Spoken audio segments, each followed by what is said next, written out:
Good morning and welcome to this week's edition of Winston's Weekly, covering all things property. I'm Manny Anton, your host for today's property chat. Winston, welcome back. Thank you.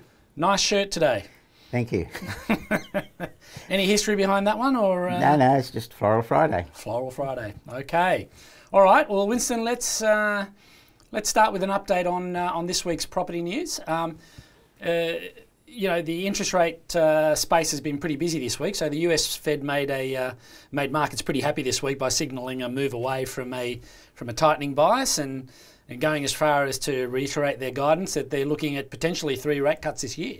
So, what are your thoughts on this, and what are the implications for the property sector from your perspective? Yeah, well, I guess what the Fed is waiting on is more evidence that inflation is under control. We know that, and we know that there's going to be rate cuts. It's just a matter of when is it going to happen. And markets have actually been happy to wait until to see what happens over the next couple of months. And markets are pretty confident that those rate cuts will come. It's just a matter of when. We need to see the first one to make everybody happy. Yeah. Do you think is consensus that they will actually follow through with those three rate cuts, or is it? No, consensus is that they will follow through with those 3 rate cuts. But again, it's an issue of timing and size of the cuts, and that is the question at the moment. Okay, all right. Let's move on to more domestic matters. Residential. Mm-hmm. So residential housing is this week has been front and centre in terms of the press. There's a lot of discussion going on at the moment about rising prices, falling supply. They seem to be the headlines on a daily basis. What's your take on the residential housing situation, and what's your view on the outlook for that space? The outlook for residential is basically we will see price rises going ahead over the course of this year. They won't be as high or as dramatic as we've seen over the last couple of years, but we will see price rises. And that's primarily because of an issue of supply and demand. We're getting more migration in. We've got people who are looking to buy and haven't made the decision to buy yet, primarily because of concerns about where interest rates are at present. Remembering 2 to 3 years ago, a mortgage, you could get a mortgage for fixed for 2 to 3 years at 1.9%. Now it's 6.5%. Now, historically, the 6.5% is not a huge number, because I can recall back in my earlier days that we had mortgage rates of 16, 17, 18%. Sadly, I can also remember those. I can also remember those times, Winston. So it's not. It's the issue. It's relative. Yeah, it's relative. And the issue is that those people that borrowed at that low rate of 1.9 fixed, they've got a very big jump to having to pay now the 6.5 as those loans are rolling out. But the reality in terms of residential in general is about supply and demand. What we have seen over the last 20 to 30 years is the Australian dream of owning a house on a 1/4 acre block is no longer there, because what's been happening is the size of blocks have actually diminished and the prices have increased. And we've seen that continuing over time.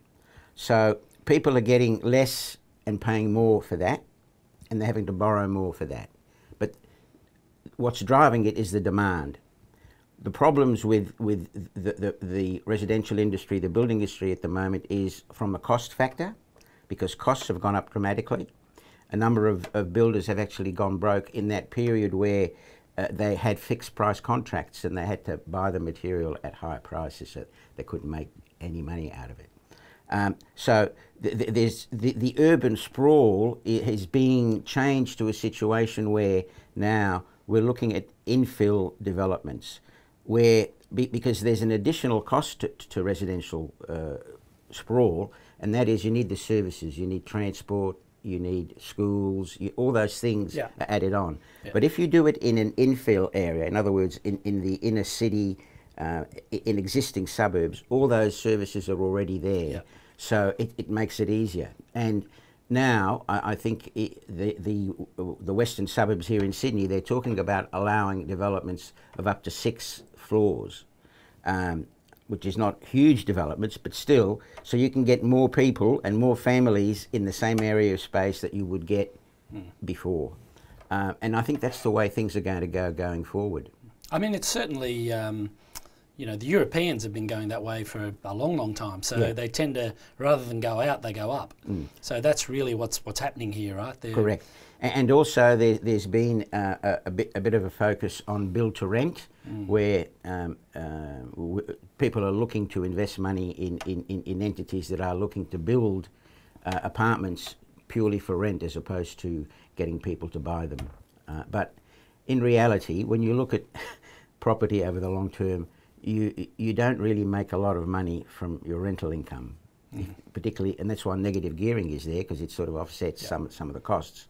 Where you make your money is in appreciation of the asset that you own. The capital gain. Yeah, absolutely. So at the moment, there's the haves, those people that have a house, some with mortgages, or quite a few with mortgages, others without, and those that don't have and are trying to get into the market. And that's the issue at the moment.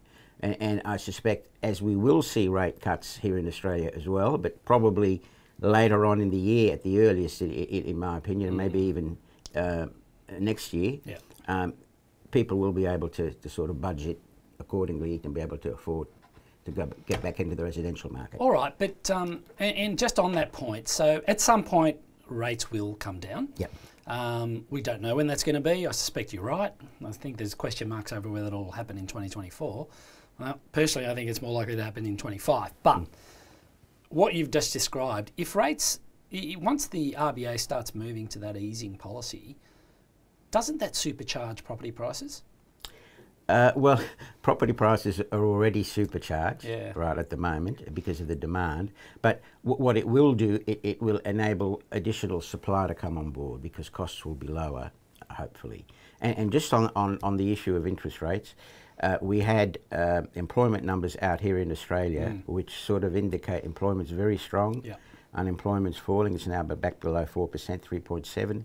So the prospect of an early rate cut here in Australia is sort of being pushed out further. And you've got to remember that cash rate in Australia is already 1% below where they are in Europe and in the US. So we are at a lower level anyway. I think you're right there. All right, well, you know, that's great. Now, we'd be remiss if I didn't check in with you on the latest status of the BWP Newmark takeover. What's the latest on that front? Well, the latest is that yesterday, Thursday, BWP came out and announced that the bid was unconditional. Before it was conditional on getting 50.1%. They're over 40%, so it's unconditional now. From Euree's perspectives and clients' perspective, we've actually sold out, and we got better prices than we originally were looking for. It's a situation that where there's paper bids, you don't get a choice as to the paper you get, whereas it's better to get the cash and then you decide what you want to buy rather than get paper in another entity. All right, so you expect this to now sort of progress and be finalised at some point. So correct. Now, whether they get to the 90% and then compulsory acquisitions, I don't know as to when that'll be, but they'll certainly get to the 50% in the next few days, in my opinion. And then there's the other takeover situation of Eureka and Aspen, with Philatron now announcing that they've got 19.39% of Eureka. I doubt that they'll actually go much higher, but we have to wait and see as to what's proposed in that situation. The Aspen bid, which is 0.26 of an Aspen security for every Eureka share, at the current price of around $1.76, sort of values the bid at around 45, 46 cents, which is well below what's being paid in the market. It's trading at 53, 3.5 as we speak. All right, great. You did touch on Euree's position. How is Euree asset management progressing? How's the performance looking? Performance is going well, particularly over the last couple of months. The sector is up again. The REIT sector is up 4.8% for the month to date, which follows on from 4.7% the previous month. So they're pretty good months. Yeah. That primarily is being driven by Goodman Group, which makes up 36% of the index. If you actually have a look at a chart of the index and Goodman's, it's like chalk and they're similar. They're very similar. So Goodman's is driving that at the moment, and some of the other stocks are now getting caught up in the rally, because what happens is when something gets a bit too expensive, people start looking at the next level and where hopefully they can pick up a bargain. Yeah, where I mean they so start looking for value Euree further is down going well. At the low point back in October. The unit price was around 92 cents. It's now $1.18. So we're pretty happy with the way it's performing. Okay, fantastic. All right, well, look, to wrap it up, looking forward to next week, is there anything on the property front you're expecting? Anything we need to be looking out for? Or is it pretty quiet? Well, on the property front, what happens is distributions will be announced for the March quarter. So a lot of the REITs will be, not all of them, those that pay quarterly will be announcing their distributions, so that'll be a positive sign. I don't expect people to sell stock in the meantime.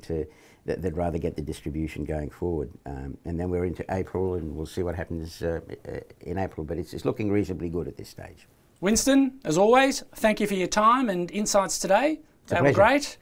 And we will be back with another edition of Winston's Weekly after Easter. Until then, have a great day and a great weekend.